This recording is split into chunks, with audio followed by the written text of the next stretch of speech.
Welcome to 15 Minutes Health, your source for clear, evidence-based insights in nutrition, neuroscience, longevity, and everyday wellness. Each video delivers science you can trust, designed to help you build a stronger, healthier life, all in under 15 minutes. Subscribe to the channel so you never miss practical, science-backed tools that can improve your health for the rest of your life. You know the feeling? That racing heart, the tightness in your chest, the thoughts that just loop and you can't seem to shut them off? That's anxiety. And while it feels like it's all in your head, we're going to talk about it for what it is at its core, a biological process. It's a specific set of circuits in your brain that can be understood and, more importantly, can be managed. See, the key to getting real control of your anxiety isn't just about coping. It's about understanding the actual machinery inside your brain that generates it. Once you understand the how, the specific neurotransmitters and pathways involved, then and only then can you pick the right tools to intentionally change how those circuits operate. So today, we're going to dive deep into the biology of anxiety. We'll explore the core systems, and then we'll get into the specific science-backed tools, both behavioral and pharmacological, that tap directly into these mechanisms, giving you a framework to take back control of your own brain. So here's our plan. First, we're going to look at the brain's emergency brake, the GABA system. Then we'll explore a more subtle system, serotonin, which is more of a long-term modulator. After that, we'll switch from chemistry to behavior and talk about top-down control, basically retraining your brain's own circuits. We'll also connect the brain to the body with something called interoception. And finally, we'll put it all together to build a practical toolkit for you. All right, let's kick things off with a pretty startling question, one that really gets to the heart of how we treat anxiety today. What if one of the fastest, most effective ways to stop anxiety in its tracks actually came with a massive hidden cost, a long-term risk that most people never hear about? This isn't just a hypothetical. It's a critical issue in neuroscience, and it perfectly sets a stage for our first mechanism, a pathway that's incredibly powerful and, as you're about to see, potentially very dangerous. Okay, let's dive right in. To understand that risk we just talked about, we have to start with the brain's main off switch, the GABA system. You can think of your brain as having an accelerator and a brake. A lot of what the brain does is about firing up neurons, excitation. But equally important is putting on the brakes, inhibition, to keep those circuits from spinning out of control. Well, the GABA system is the master brake for your entire brain, and it's absolutely essential for keeping things calm and balanced. The star player here is a molecule called gamma-aminobutyric acid, or just GABA. The easiest way to think about GABA is as the universal brake pedal for your brain. When a neuron releases GABA, it binds to the next neuron and basically tells it to chill out. It does this by opening a gate that lets negative ions flow in, which makes the neuron less likely to fire. It's literally telling the brain to slow down, to reduce the noise. So you can see why having a healthy GABA system is so critical for feeling calm and in control. So how do some of the most famous anti-anxiety drugs tap into this? Well, medications like benzodiazepines, or BZDs for short, do something really clever. They don't give you more GABA. Instead, they're what's called a positive allosteric modulator. Now that's a mouthful, but the concept is actually pretty simple. Imagine the GABA receptor is a lock, and GABA is the key. Well, these drugs are like a drop of oil in the lock. They bind to a different spot on the receptor, and they change its shape just enough so that when your own GABA comes along, it works way better. The braking effect gets amplified. It's like slamming on the brakes in your brain, which is why they work so fast and so powerfully for something like a panic attack. You need to shut things down, and you need to do it now. But here's the catch. Here's that hidden cost. That powerful braking action comes with a serious long-term trade-off.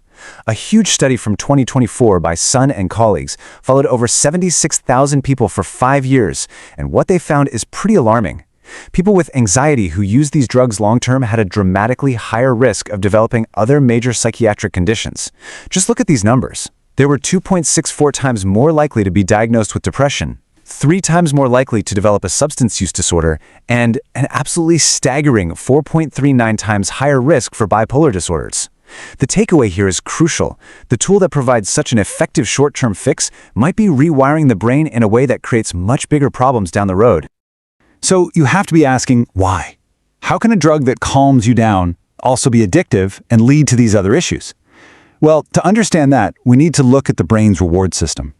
The researchers in that study point to a fascinating mechanism. It turns out when these drugs hit certain GABA receptors, they do something paradoxical. They shut down the neurons that normally suppress dopamine. The brakes get put on the brake layer, so to speak. And what happens? You get a flood of dopamine in a key reward area of the brain called the VTA. This is the exact same circuit that gets hijacked by things like nicotine, cocaine, and opioids. So in essence, the drug is calming your anxiety while simultaneously lighting up your reward pathway. It's this powerful 1-2 punch of relief and reward that makes them so addictive and helps explain that link to other disorders. All right, so that brings us to a totally different system, and really a different philosophy of treatment. If the GABA system is the hard and fast emergency brake, the brain also has a system that acts more like a fine-tuning dial, a modulator, and that's the serotonin system. It offers a very different approach with a very different risk profile. This really lays out the two big strategies. On the one hand, you've got the BZDs hitting that GABA off switch. They're fast, they're strong, but they carry those serious long-term risks. On the other hand, you have medications like SSRIs and SNRIs. These work on serotonin. Now, serotonin isn't a simple on-off switch, it's a neuromodulator. Think of it more like a volume knob or the dimmer switch for a light. It doesn't just shut circuits down, it subtly adjusts their sensitivity and how they talk to each other over time. This approach is much slower. It can take weeks to feel the effects, but the goal is a more stable, long-term retuning of the whole system, which is why it has a much safer profile for long-term use. So how well does this modulator approach actually work? Well, a massive 2021 meta-analysis by Gossman and colleagues gives us a really clear picture. They pulled the data from 135 different studies, and what they found was that SSRIs and SNRIs have what's called a standardized mean difference, or SMD, of negative 0.56 compared to placebo. Okay, what does that number actually mean? It means that, on average, people taking these meds saw a reduction in anxiety symptoms of about half a standard deviation. In the world of clinical science, that's a solid, moderate, and clinically meaningful effect. It's a reliable benchmark that tells us these are a legitimate and effective first-line tool. Okay, let's make a big pivot here. So far, we've only talked about tools that change your brain chemistry from the bottom up. But what if you could do the opposite? What if you could actively retrain your brain from the top down? What if you could use your own thoughts and attention to physically change your brain circuitry? This is where we get into behavioral tools and the incredible power of your own mind. On a neural level, you can think of anxiety as a tug of war. Deep in your brain, you have the amygdala. It's like your brain's smoke detector. It's fast, reflexive, and its job is to scream fire at the first sign of trouble. In anxiety, it can get way too sensitive, giving you a lot of false alarms. Then you've got the prefrontal cortex, the PFC. This is the CEO of your brain. It's responsible for rational thought and putting things in perspective. In anxiety, the PFC is often underactive. It's not stepping in to say, hey, amygdala, calm down, it's just a piece of toast burning. A great analogy is an unruly horse, that's the amygdala, and a rider, the PFC. Cognitive behavioral therapy, or CBT, is basically a training program for the rider. It's a set of exercises designed to strengthen the PFC so it can calm and guide the horse, instead of just getting dragged along for a terrifying ride. Okay, so does this mental workout actually do anything? Can it really change your brain? A 2018 meta-analysis by Carpenter and colleagues looked at 41 different randomized trials of CBT for anxiety. And the result is, frankly, amazing. They found an effect size of 0.56. Now, stop and think about that number for a second. It is, for all intents and purposes, identical to the effect size we just saw for SSRI medications. This is a profound discovery. It's hard data showing that a structured mental practice can change your anxiety just as much as a leading medication. You can literally use your thoughts to change your brain and how you experience the world. So how do you do it? Let's make it super practical. CBT is really a 4-step loop that you practice. Step 1, identify the trigger. Let's say it's giving a presentation at work. Step 2, catch the automatic negative thought. The thought, I'm going to bomb this and everyone will think I'm an idiot, just pops into your head. Step 3 is the real work. You challenge that thought like a lawyer. You look for the evidence. Have I ever actually bombed a presentation completely? No. What's a more realistic outcome? Then you reframe it. Okay, I'm nervous, but I'm prepared. I can do this. And step 4, you choose a new behavior. Instead of procrastinating out of fear, you do a 5-minute practice run. This isn't a one-time fix. It's like doing reps at the gym. Each time you do it, you are physically strengthening the connections between your prefrontal cortex and your amygdala. You are literally rewiring your brain. All right, there's one more critical piece to this anxiety puzzle, and it's the one that connects your mind directly to your body. See, it's not just about our thoughts. It's about how our brain interprets signals coming from inside our own bodies. And this brings us to our fourth mechanism, interoception. So, what is interoception? It's basically your brain's sixth sense for your own internal world. It's how you feel your own heartbeat, how you know you're hungry, or that your bladder is full. Now, in anxiety, this system gets hijacked. The brain gets a totally normal signal. Maybe your heart rate goes up because you walked up a flight of stairs, but it catastrophically misinterprets it as a threat. It thinks, my heart is racing, I must be having a heart attack. And that kicks off a vicious cycle. The physical feeling creates fear. The fear creates more physical feelings, more tension, faster breathing, which creates even more fear. The problem isn't the bodily sensation itself, it's the brain's fearful story about the sensation.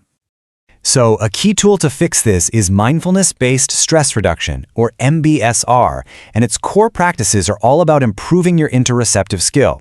Take the body scan, for example. The protocol is simple. You just lie down and bring your attention step by step to different parts of your body. Now, here's the key. The goal isn't to relax or make the sensations go away. The goal is simply to notice them without judging them. It's like, there's a tightness in my shoulders. Interesting. My breathing feels shallow. Okay. By doing this over and over, you're training your brain to observe a racing heart or tense muscles as just raw data, without attaching the scary story of panic to it. You learn to see the signals clearly, and that's what breaks the feedback loop. Now let's look at the data. A 2020 meta-analysis found that MBSR has an effect size of about -0.14 for anxiety. And it's important to be straight about this. That is a smaller effect than what we see for CBT or SSRIs. But that does not mean it's not valuable. What it means is that it's probably targeting a very specific piece of the anxiety puzzle. While CBT is fantastic for changing your thoughts, MBSR is a unique tool designed to change your relationship with the physical symptoms of anxiety. It's a different skill for a different part of the problem, which makes it an incredible addition to your toolkit. So, we've covered a lot of ground. We've talked about the GABA brake, the serotonin modulator, top-down cognitive control, and bottom-up body awareness. 4 different mechanisms, 4 different tools. Now, let's bring it all together into a framework you can actually use to build your own personal strategy. This table really puts it all out there, side by side. You can see all the trade-offs. You've got benzodiazepines, fast and strong, but with that high risk of dependence. You've got SSRIs, a solid, moderate effect, but they take a while to kick in. You've got CBT, just as powerful as the meds, but it takes consistent work. And then MBSR, a smaller effect size overall, but it's a unique skill for tackling those physical symptoms. When you see it all laid out like this, it becomes so clear. There's no single best tool. There's only the right tool for the right person at the right time. So what's a smart strategy? Well, for many people, it's about layering these tools. A really powerful long-term approach is to start with the behavioral skills. Why? Because things like CBT and MBSR build a foundation of self-regulation that you own. For life, you're learning a skill. Then, if you're still struggling, you can work with a clinician to layer a medication like an SSRI on top of that foundation. The medication can act like a scaffold, giving you the stability you need to keep practicing and strengthening those behavioral skills. And really, that's the core message today. It's about empowerment through understanding. Real, lasting management of anxiety isn't about finding a magic pill. It's about 1, understanding your own biology, 2, committing to the consistent practice of skills that we know work, and 3, being willing to engage in informed, safe experimentation to figure out what your unique toolkit looks like. The science gives us the map, but you are the one who has to navigate the territory of your own mind. So I'll leave you with this final thought. We've journeyed from neurotransmitters to brain circuits all the way to large-scale clinical trials. You now understand the deep mechanisms of anxiety and the specific tools designed to target them. Knowledge is the first step. The next step is action. So the question is, how will you use this information to choose the right tools and begin the work of actively managing your own brain? Thanks for watching 15 Minutes Health. If this video helped you, consider subscribing. Your support allows us to keep creating clear, science-backed content to help you stay healthier, stronger, and better informed. See you in the next video.